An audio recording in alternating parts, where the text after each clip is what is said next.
Hello, it's Keith here, and this is lesson 2 of the simple series of my Super H SH2 assembly programming tutorials. Now we're looking at the 32X this week, and in the simple series we do a simple task, and the simple task is moving a bitmap around the screen. So I'm using an emulated joypad. Obviously I'm using an emulator, but this is reading the joypad, and it's moving a sprite around the screen. The sprite's being done just using a bitmap screen, very simple. So this is sort of a minimal example that maybe you can build on and make something of your own. Now, usually in the simple series we have a single ASM file, but with the 32X that isn't possible because basically you need a Genesis bootstrap to actually get the cartridge started on the Super H side. But actually we need it for another reason this time, because rather strangely the 32X can't read its own joypads. Like quite a few things on the 32X, it needed the Genesis to do that part of the work for it. Fortunately, there were some registers that are shared between the two processors, so any value we write in on one side comes out on the other side, so they're the same, have the same data, but they have different addresses on the 68000 and 32X side. And so we use that Genesis code to actually read in the joypads and transfer it across. And so the joypad reading routine is actually taken straight off my Genesis tutorials, which is handy for me, but a bit of a pain for us. So I am going to go through the code a little bit faster than I usually would in the simple series, because there's a lot more of it than I'd like there to be, because as I say, I have to have this huge initialization on the 68000 side and the 32X on the 32X side. So we'll go through it a little bit faster than usual. If you need more after this, please see the Hello World series, in which we went through most of the code, which hasn't changed. The header parts haven't changed, and also I described how to actually assemble it in case that's something you need. So please see that as well. Okay, so let's make a start on the Mega Drive side. So Mega Drive header minimum joy. So this is my intermediary header. I have a third one with an extra sound driver on it, but this is a sort of slightly stripped back one based on the Hello World example. So at the start of our ROM file, we have the legacy exception table, which is just a jump to 32X startup. We have our Genesis header. We have the new execution table, new exception table, but the only one I'm using is the reset vector, which I'm jumping to the prog start, which is the 68000 program start. We then have the 32X header. The important thing about this is it has the pointer to our program code, which is a label at the end of this ASM file. We attach the 32X SH2 code binary file to the end of the 68000 binary file by a DOS copy command. Please see the Hello World series where I covered the batch file that I used for that. We also define the memory addresses that the 32X code will execute on the SH2, and the addresses for the two processors. So that's what we've got there. We then have this block, which has to be this code. This is a generic block to start up the 32X, and it actually needs to match the copy in the ROM file of the 32X itself. So that's why I've got it there as binary. And then what we actually have here is the 68000 code. So this is the code that will start with the Genesis. So first here we are releasing the VDP, the graphics hardware, to the Super H processor. So that will allow the Super H to start. We are then going to wait here for the this is the new code for this example. We're waiting for the Super H to actually respond and say that it's ready. So the Super H will start up, and then it will tell this side, okay, well actually I'm now ready to start processing the game code or the program code, so you start your main loop. And the main loop, all it simply does is it repeatedly reads in from the joysticks and it writes them to these two addresses here. Now this address A15120 on the 68000 side, these addresses are actually the shared registers, and these appear at these addresses on the Super H side, so we can then read in from joystick 1 and 2 as we need without worrying about anything else. Because this is an infinite loop, it will just endlessly read these in.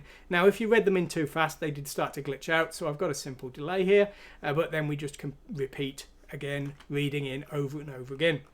So this code here is actually the same as our Genesis code. It's literally the exact same code.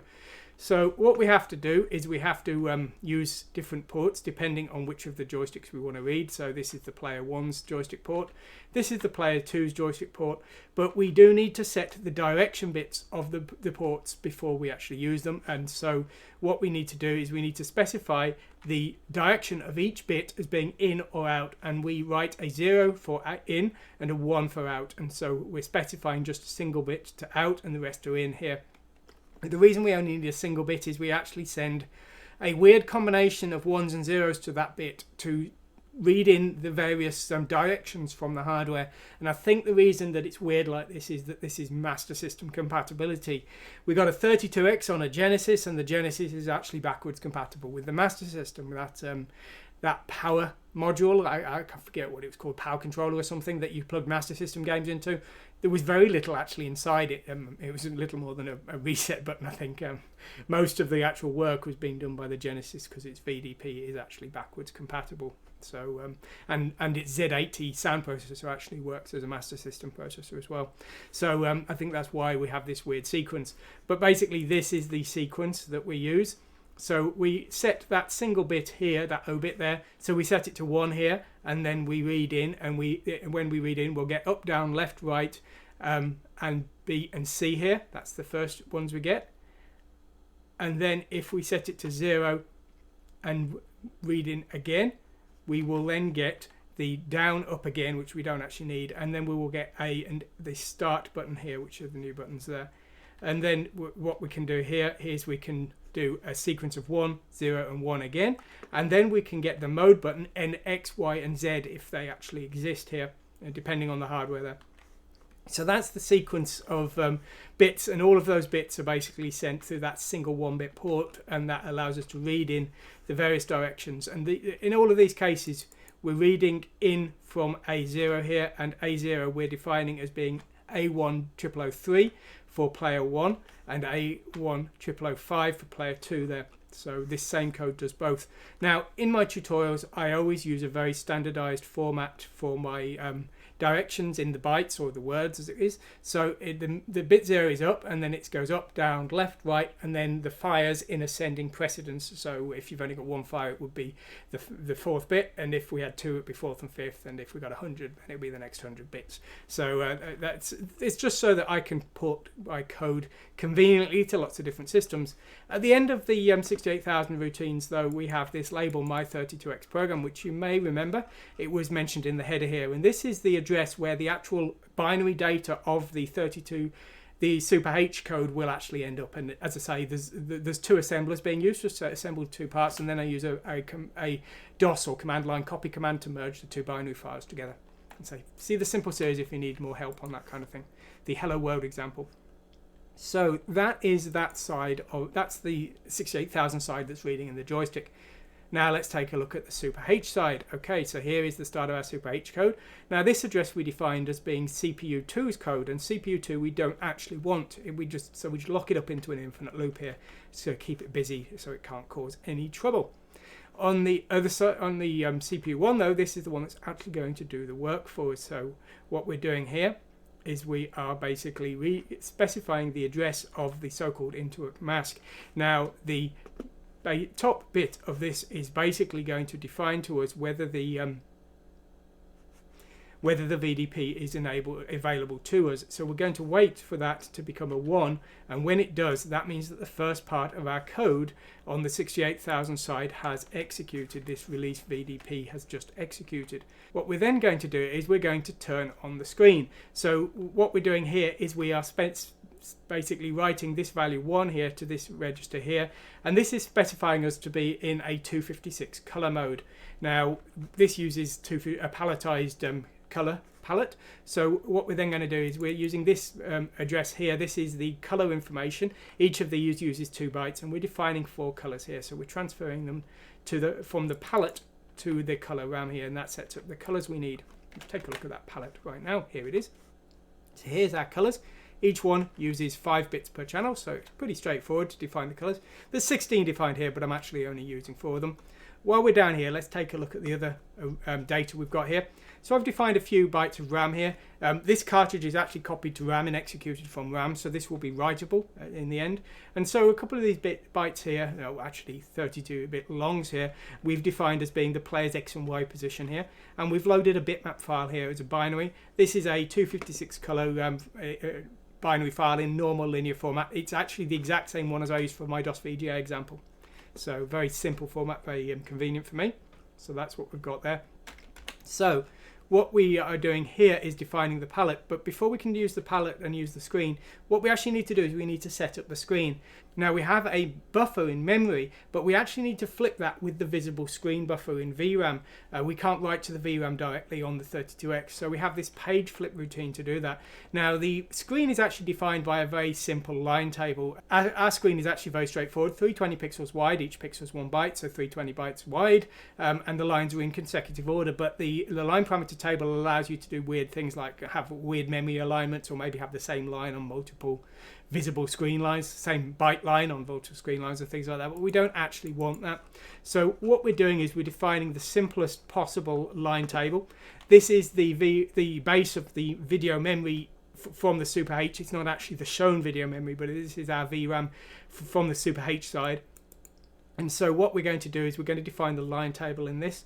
Now basically we need to have 224 lines, and we're going to start from memory address offset basically 24000200 there. I can't pronounce these long numbers, it's very confusing. Anyway, so that's what we want to have, but we actually only write 16-bit values here, and they are referencing the final destination address basically in words. So the long and the short of it is we want an offset of 0200, but we actually write a value of 100 because we divide by 2 because it's working in words. And even though our lines are 320 bytes wide, we add 160 after each line to calculate the next address of the following line.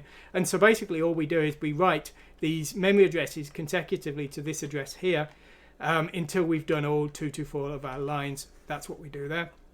Now the other thing we need to do is we need to do a page flip.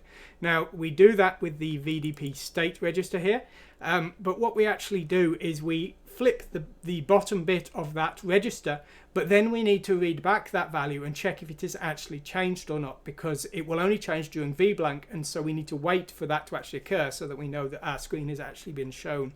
So we have a memory copy of what we expect to be there, and we're using that to compare and check if the actual screen has flipped or not. That's what we're doing there, and we're defining that in our memory as this lowest long here. So that's how we detect the page flip. And so basically the screen, there are two actual screen buffers, so we define the first one here, flip that in, and define the second one, and that's our two buffers defined there. And so once we've done all of this, we're actually now ready to start using the hardware here. Now we don't actually need this part. This was for my sound example, but we've actually disabled that, so I'll run that out. That's superfluous here. Now what we're going to do now is we're going to take a look at our draw bitmap routine. Okay, we've got this routine called show sprite XY. It's very straightforward. There's two parts to it. The first part calculates the VRAM destination using the player X and player Y in the memory. Then the second part uses that destination to draw our bitmap to the screen. So how do we calculate the VRAM destination? Well, it's very straightforward. Because of the line parameter table we've defined, this is the top left corner of the bitmap memory. So basically that is our base. We then take our X position and we just add that. Remember, 1 pixel is 1 byte, so we just add it straight away to the base. We then take our Y position here, and we effectively multiply it by 320 pixels wide on the screen, 320 bytes. There's no invisible part of the screen on the 32X. The Saturn, there was one. This code is almost identical to the Saturn, and that's one of the few changes here. So that's what we do there. And then we're going to transfer our bitmap one block at a time from our source bitmap to the screen. Now our value R11 is the width of the sprite in pixels, and R10 is the height of the sprite in pixels. We're actually going to work in 4 pixels at a time. We're working in longs because that's going to be a little bit faster. So what we're doing here is we're moving a long from our source bitmap into R0 and then writing that to the screen, and then we're moving across the screen by 4 bytes here. So that has done for 4 pixels. Now our R1 actually contains a width in pixels, so we're subtracting 3 here just before our decrement and test here. So that is effectively moving us 4 pixels each time, and we're going to repeat until we've done an entire line. Once we've done an entire line, we are restoring the VRAM destination here. We backed it up into R2 here, we're restoring it from R2 here, and then we're adding R3, and we've loaded R3 with the width of the image of the screen in bytes and pixels, of course, so 320. So that is moving us down one line. We're then repeating to do the next line of our sprite. So this draws our sprite to the screen. Now, unlike the Saturn version, on the Saturn version we were using XOR I like using XOR, it's very easy to get started with, but because of that double buffer we can't use XOR in this case, because the buffer will contain not what we drew last time, it will contain what we drew the time before. Now we could use XOR, but we need to remember the last 2 positions of our sprite to do so. So instead I'm doing an alternative, and I'm simply clearing the entire screen after each frame here. So this is the VRAM base. This is the length of the screen in long words here. So 320 by 224, that's the pixel size, divided by 4 because we're writing 32 bits 4 bytes each time, and we're writing the value 0 as a long each time. So that's what that's doing. It's just clearing the screen, and we'll use that to get rid of those pesky old sprites. Okay, so that's our example code there for drawing the bitmap. Now, at the start of our routine here, we're writing this special value here to one of our hardware registers. And I've rimmed out too much code there. That's not good. So that is the shared register base there. And then we are writing this special value here. And if we look at our Mega Drive side, we were testing for that special value. And that was the announcement from the 32X that the Genesis should start reading in from that joystick, and that's exactly what it will do. So I think Chibi Sound was making stupid noises originally if the Genesis just started up straight away. This version of the code doesn't have the sound driver. There is another example for the Mega Drive side which includes the sound driver. So maybe I should probably leave that on just in case that version is running. But anyway. So that's what that's doing. So now we are ready to actually get started. So the first thing we're doing is we're drawing our sprite to the screen in its initial position. If we didn't, we wouldn't see the sprite until we moved. Equally, we wouldn't see the sprite if we didn't flip the buffer. So remember, drawing the image into memory isn't enough to get it on the screen. We need to do the page flip. If I disable this page flip here and I run this example again, well, you can see we've got absolutely nothing on our screen until we start moving, and that's because page flipping is everything. We can draw whatever we want into the SH2's memory, but if it's not actually on the visible screen, it doesn't help any. So those page flips are important. Okay, so now what we want to do is we want to read in the directions of the player 1 joystick. We're using the shared register 2004020. Now that is the equivalent of this one on this side. Basically, it's the equivalent of that. So what's written to that, we can read back from that. Very straightforward. And so we're loading that into R0, and it's contained in R0 throughout the next routine. Now, what we do first is we check all of the direction buttons and see if any of them are pressed. And if none of them are pressed, we simply wait until they are. So there's an infinite loop here, just waiting forever until someone presses a direction. Okay. When they do press a direction, it's time for us to spring into action and test those directions and make any decisions on moving that sprite. Now, throughout the next part of the code, R1 is the X position of the player and R2 is the Y position. R0 is still the buttons, and what we're going to do is we're going to test each button, in this case up. We're then going to consider the player's position on that axis, in this case the Y axis, and we're comparing it to 0 here. If the player wants to move up, but they're already at the top of the screen, then there's nowhere for them to go. And so what we're doing here is we're testing the X position, and if they're already at the top of the screen, we're simply not going to do anything. If they aren't at the top of the screen, we will move them up the screen. So the procedure is test the bit. Now with these joysticks, when we press a direction, the bit will go to 0. So what we're doing here is we're testing the bit, and if it's that bit has been pressed, then we are going to continue. We're then testing the direction, and if the player is already at the limit of that direction, we can't move, and so we skip. But if the player isn't at the limit and has pressed that button, then we're going to move in that direction. So we move up the screen by simply subtracting 1. Okay, so we're going to do this for each of the directions. So here we're testing the up direction, and we're decreasing the Y position. Here we're moving down the screen. We're testing the height of the screen, 224, minus the height of our sprite, 48, and moving down the screen by adding 1 to the Y-axis. We then do the same for the left axis, if we're at the far left, and if we're at the far right, the width of the screen is 320, and our image is 48 pixels wide. So we're testing the right axis there. Now, at this point though, we've made any directional movements we're going to, so we're now updating the memory variables for the player's X and Y position. We then clear the screen, we draw the sprite to the new position, and then we flip the screen again. Again, if we didn't do that, we would never see our sprite move, even if it has moved in memory. So that's it, and then finally we just repeat. Of course, you could add more tricks to this. So one fun thing you could do is start processing the fire buttons and maybe change the sprite source bitmap data. You could simply have some kind of condition here and change to a different version of the bitmap to make the player maybe make the player flip around or something if you press the fire button. And there's lots of things you can do. And as I say, this is really a very crude, simple starter to get you going and allow you to make more interesting things. Anyway, I hope you've enjoyed what you've seen today. If you have, please like and subscribe, because if people like the videos and subscribe and I get more viewers, I will make more content. So I don't have any more 32X Super H tutorials planned at this point. There may be some more coming later, but not at this point.